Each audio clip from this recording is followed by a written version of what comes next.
इंसान छोटे बच्चे के रूप में जन्म लेता है। उसके बाद जवानी का सफर तय करके बुढ़ापे तक पहुंचता है। बुढ़ापे में कई कष्टों का सामना मनुष्य को करना पड़ता है। कभी कभी तो बुढ़ापे में परिवार साथ देता है, लेकिन कभी कभी ऐसा भी देखने को मिलता है कि बुढ़ापे में औलादें साथ नहीं देती हैं और बूढ़े व्यक्ति को अपने हाल पर छोड़ देती हैं। आज हम बूढ़े गिद्ध के द्वारा बताई गई बात पर चर्चा करेंगे।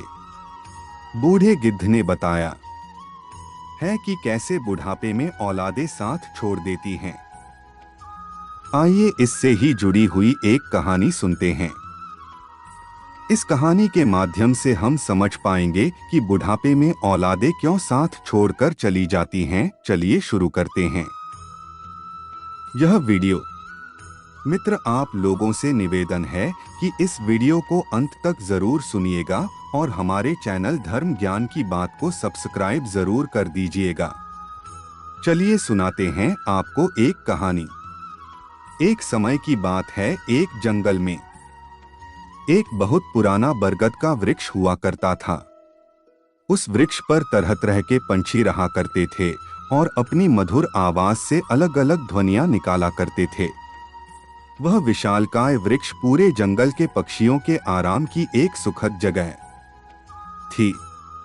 सभी पक्षी भी उस वृक्ष से बहुत प्यार करते थे, लेकिन अचानक ही मौसम बदल गया और उस जंगल में सूखा पड़ गया और बहुत लंबे समय से उस जंगल में पानी नहीं बरसा। तब उस जंगल के सभी वृक्ष सूख गए और वह बरगद का पेड़ भी पानी न मिल पाने के कारण सूख गया। सभी पक्षी धीरे धीरे करके उस वृक्ष को छोड़कर के जाने लगे, क्योंकि वह पेड़ किसी का सहायक नहीं रह गया था कि वह किसी को आश्रय दे सके। लेकिन एक बूढ़ा गिद्ध उस वृक्ष पर रह गया। कई पक्षियों ने उस बूढ़े गिद्ध से कहा कि तुम भी हमारे साथ चलो, नहीं तो यहाँ तुम रह नहीं पाओगे। लेकिन उस बूढ़े गिद्ध ने जाने से मना कर दिया। उस बूढ़े गिद्ध का मानना था कि मेरा तो जन्म इस पेड़ पर ही हुआ है और इस वृक्ष पर ही मैं खेल कूद कर जवान हुआ और आज मैं इसी पेड़ पर रहते हुए बूढ़ा भी हो गया हूँ। मुझे अपने जीवन के सारे सुख इसी वृक्ष पर मिले हैं।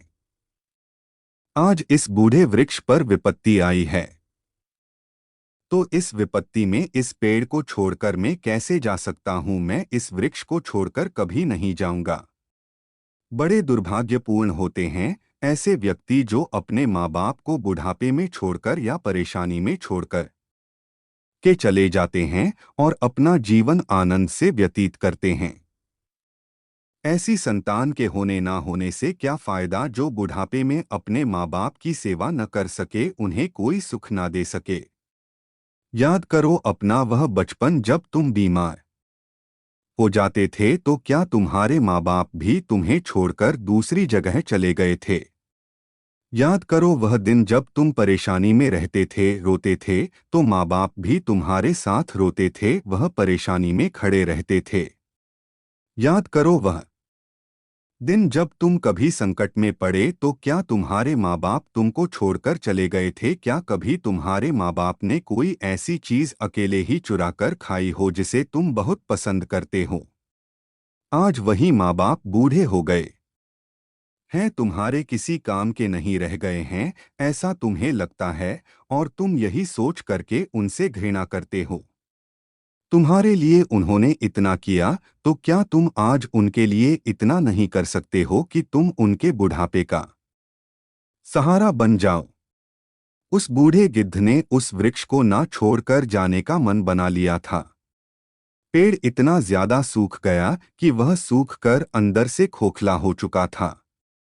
उस दीमक ने भी चाट लिया था, लेकिन वह बूढ़ा गिद्ध फिर भी उसे छोड़कर जाने को तैयार नहीं था। वह इधर-उधर भटककर थोड़ा सा भोजन अपने लिए जुटा लेता था, जो कि उसके लिए पर्याप्त था, और फिर वह इस वृक्ष पर आकर के बैठ जाता था। इसी तरह से कई दिन बीत गए।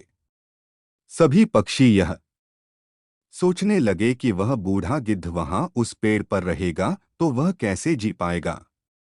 ऐसा करते हैं कि उस बूढ़े गिद्ध को समझा करके अपने पास बुला लेते हैं। यह सोचकर कुछ पक्षी एक साथ मिलकर के उस बूढ़े गिद्ध के पास जाते हैं और उनसे आग्रह करने लगते हैं कि वह उनके साथ हरे भरे वृक्ष की ओर चले और जीवन का आनंद ले। सबने मिलकर उस बूढ़े गिद्ध को समझाया कि मार के साथ खुद मर जाना कहीं की समझदारी नहीं है, अपने जीवन को डोट आराम से जीना ही समझदारी है। कठिनाइयों में जीवन का आनंद नहीं लिया जा सकता और यह पेड़ तो इतना जर्जर हो गया है कि तेज हवा का झोंका भी चला तो भी यह गिर जाएगा। तब तुम कहाँ जाओगे? हो सकता है तुम भी इस पेड़ के नीचे दब के मर जाओ। ओ बूढ़े गिद्ध बाबा, तुम्हें इस जर्जर बेकार पेड़ को छोड़कर के किसी अच्छे जगह पर जाकर अपना स्थान बना लेना चाहिए और अपने जीवन को जीना चाहिए। जब सभी पक्षियों ने उसको समझाया तब भी वह बूढ़ा गिद्ध उस वृक्ष को छोड़ने के लिए तैयार नहीं हो रहा था। उसने सभी पक्षियों से कहा, यह वृक्ष मेरे माँ बाप के समान है। मेरे माँ बाप ने मुझे इसी वृक्ष पर जन्म दिया था और इसी वृक्ष पर उनकी मृत्यु हुई थी। मैं इस वृक्ष को अपना घर समझता हूँ। उनके जाने के बाद मैं इसी वृक्ष पर रहकर ही बड़ा हुआ हूँ। मैंने इसी वृक्ष पर रहकर ही अपने जीवन के सारे सुख भोगे हैं। बचपन से लेकर बुढ़ापे तक का सफर मैंने इसी वृक्ष पर तय किया है। अब इस मुसीबत की घड़ी में मैं इसका साथ छोड़कर के कैसे चला जाऊं? मैं इतना खुदगर्ज नहीं हूं जो मैं अपने इस वृक्ष को छोड़कर के दूसरी जगह चला जाऊं। मित्रों, एक बात हमेशा ध्यान रखें कि जो भी मनुष्य आपसे संकट में यह कहता हो कि मैं आपका साथ छोड़ करके कभी नहीं जाऊंगा, तो समझ लीजिए वह एक भगवान का भेजा हुआ दूत आपकी जिंदगी में है। आप बहुत भाग्यशाली हैं कि ऐसा व्यक्ति आपकी जीवन में है, जिसने भी आपका पालन पोषण किया हो, दुख सुख में आपका साथ ना छोड़ा हो। ऐसे माता पिता को छोड़कर जो पुत्र चला जाता है, इस घोर पाप से बड़ा इस संसार में कोई पाप नहीं है। ऐसे पाप का कोई पश्चाताप नहीं होता है। ऐसी संतान जो अपने माँ बाप को बुढ़ापे में बुरा भला कहती हैं, उनके दुख को अपना दुख नहीं समझती हैं, उनकी परेशानियों से उनका कोई मतलब नहीं रहता है। बूढ़े माँ बाप कोने में पड़े रहकर अकेले अपना जीवन व्यतीत करते हैं। ऐसे औलादों को कभी जीवन में सुख नहीं मिलता। बूढ़े गिद्ध ने वृक्ष छोड़ने से मना कर दिया तो सारे पक्षी बहुत निराश हुए और वहां से चले गए। कुछ पक्षी तो यहाँ तक कहने लगे कि इस बुढ़े गिद्ध की बुद्धि भी बुद्धि हो गई है, यह पागल हो गया है जो ऐसा कर रहा है। इसलिए हमारी संगत इसको पसंद नहीं आ रही है। इसके बाद सभी पक्षियों ने सोचा कि क्यों ना हम इंद्र देवता के पास चले और उनको सारी बात बताएं। वे सभी पक्षी इंद्र के पास पहुंच गए और इंद्र देवता से सभी ने पूरी कहानी बताई। उन्होंने कहा कि हम जिस जंगल में रहते हैं उस जंगल में वर्षों से पानी नहीं बरसा है, इस कारण सभी पेड़ पौधे सूख गए हैं। लेकिन सबसे बड़े दुख की बात तो यह है कि हम जिस बरगद के पेड़ पर रहते थे वह इतना ज्यादा सूख गया कि हम वहां नहीं रह सके और वहां से भाग गए और दूसरी जगह शरण ले ली। लेकिन एक बूढ़ा गिद्ध इस पेड़ पर रहता था। उसने उस पेड़ को डोट कभी नहीं छोड़ा और वह आज भी उस पेड़ पर रहता है। वह वृक्ष इतना खोखला हो चुका है कि वह कभी भी गिर सकता है। हम लोगों ने बहुत समझाया कि गिद्ध बाबा तुमको यहाँ से चलना चाहिए, लेकिन वह गिद्ध नहीं माना। वह उस वृक्ष को छोड़ने के लिए तैयार नहीं है। बूढ़े गिद्ध का मानना है कि वह मरते दम तक पेड़ का साथ नहीं छोड़ेगा। इसीलिए हम सब पक्षी आपके पास आए हैं।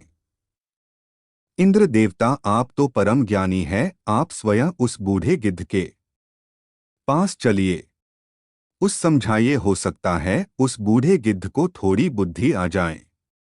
यह सुनकर के इंद्र देवता उन सभी पक्षियों के साथ उस बूढ़े गिद्ध के पास गए और उनको समझाने लगे कि गिद्ध बाबा, तुम्हें इस पेड़ को डोट छोड़कर चले जाना चाहिए। यह इतना जर्जर हो गया है कि एक दिन यह गिर जाएगा और नष्ट हो जाएगा। हो सकता है इस वृक्ष के गिरने के साथ ही आप भी गिर जाओ और तुम्हारी मृत्यु हो जाए। इसलिए तुम्हें यह वृक्ष तुरंत छोड़ करके चले जाना चाहिए। इंद्र की बात सुनकर के बूढ़ा गिद्ध बोला कि हे इंद्र देवता, जब मेरा जन्म हुआ था तब मेरे माता पिता इसी जगह रहते थे, यही मेरा जन्म हुआ था। उसके बाद मेरे माता पिता की यही मृत्यु हुई और वह मुझे छोड़कर चले गए। मैं इसी जगह पला बड़ा और मैंने अपना पूरा जीवन यही व्यतीत किया है। जब मैं असहाय था तब मुझे इसी वृक्ष ने अपनी शरण दी और मुझे पाल पोस कर बड़ा किया। मैंने इसी पर आकर अपने जीवन को जिया है। मेरा पूरा जीवन इसी वृक्ष की छांव में बीता है। आज यह पेड़ बूढ़ा हो चुका है और इस पेड़ पर विपत्ति भी आ गई है, तो मैं इसे कैसे छोड़कर चला जाऊं? अक्सर लोग ऐसे ही करते हैं। विपत्ति आने पर लोग ऐसे ही साथ छोड़कर के चले जाते हैं। मैं ऐसा नहीं हूं, मैं ऐसा नहीं करूंगा। इस पेड़ को अपने माता पिता के समान मानता हूं, अपना हितैषी मानता हूं। मैं इसे मरते दम तक नहीं छोड़ूंगा। इंद्र देवता भी गिद्ध की यह बात सुनकर बहुत प्रसन्न होते हैं और भाव विभोर हो जाते हैं और गिद्ध की बातों से इतना खुश होते हैं कि वह उसे वरदान मांगने के लिए बोलते हैं और कहते हैं कि मैं तुमसे इतना प्रसन्न हूं कि मैं तुम्हें एक वरदान देना चाहता हूं। तब गिद्ध कहता है कि हे इंद्र देवता, आप मुझे वरदान देना चाहते ही हैं, तो आप मुझे वरदान ना देके इस बरगद को वरदान दीजिए कि यह हमेशा के लिए हरा भरा हो जाए, इसकी आयु और अधिक हो जाए और यह कभी सूख के मुरझाए नहीं। मैं तो बूढ़ा हो चुका हूँ, अब मेरे आगे ज्यादा जीवन नहीं है, लेकिन अगर यह पेड़ हमेशा जीवित रहेगा तो इसकी छांव में हजारों पक्षी जीवित रहेंगे। गिद्ध की बात सुनकर के इंद्र ने इस वृक्ष को फिर से हरा भरा बना दिया और वर्षा करवा दी। वर्षा होने के बाद सारे वृक्ष फिर से हरे भरे हो गए और वह बरगद का वृक्ष भी हरा भरा हो गया और पूरे जंगल में हरियाली छा गई। जो जीव जंतु पशु पक्षी जंगल को छोड़कर के चले गए थे, वह फिर से वापस आ गए और इस जंगल में फिर से रहने लगे। सारे पक्षी इस वट वृक्ष पर फिर से आकर के रहने लगे और सबने उस बूढ़े गिद्ध को भर भर के धन्यवाद किया। सब उसकी बहुत सेवा करने लगे। मित्रों, इस प्रकार गिद्ध का जीवन भी सुखपूर्वक बीत गया। हमें इस कहानी से बहुत सीख लेनी चाहिए कि अपनों का बुरे वक्त पर कभी साथ नहीं छोड़ना चाहिए, खास करके जिसने आपको जन्म दिया है, जो आपका हितैषी है, जिसने आपका पालन पोषण किया है और उसने आपको इतना बड़ा किया है। वह आपके जीवनदाता है, आपको कभी दुख में नहीं देख सकता। ऐसे माता पिता को औलाद छोड़ दें तो ऐसी औलाद का जीवन व्यर्थ है। वीडियो आपको पसंद आया हो, इससे आपको कुछ सीख मिली हो, तो हमारे चैनल को लाइक और सब्सक्राइब जरूर करिएगा और कमेंट में जय श्री कृष्णा जरूर लिखिएगा। जय श्री कृष्णा मित्रों।